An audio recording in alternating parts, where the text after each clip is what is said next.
This video is presented by VoiceOver article. If you use credit cards, drive a car, have a bank account or just have a social security number, you could be at risk for identity theft. According to the Federal Trade Commission, more than 9 million people each year are victims of identity theft, 1 in every 25 Americans, resulting in costs to consumers and businesses of more than $50 billion annually. It's a horror story that happens daily across the country. For example, Catherine Lassater of San Jose, California, is a typical college sophomore with just enough in her savings account to cover rent and utilities every semester.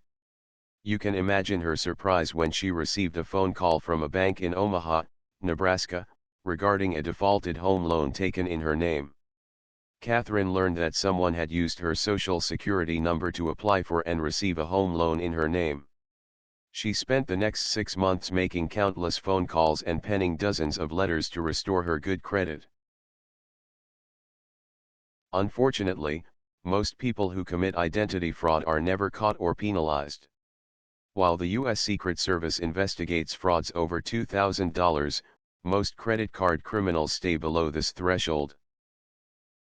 The single most effective way for consumers to prevent ID theft is to freeze their credit with the nation's 3 credit bureaus, Experian, TransUnion and Equifax.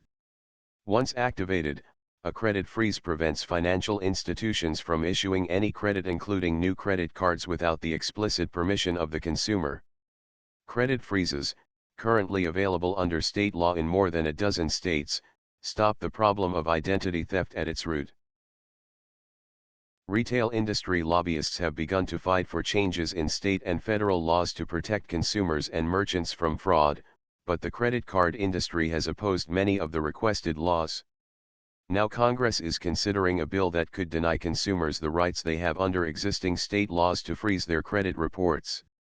This federal legislation, if passed, would effectively hand over control of credit freeze to the credit bureaus.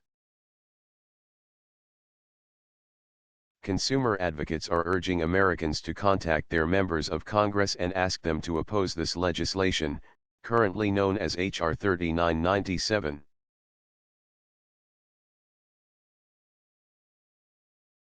This video is presented by VoiceOver article.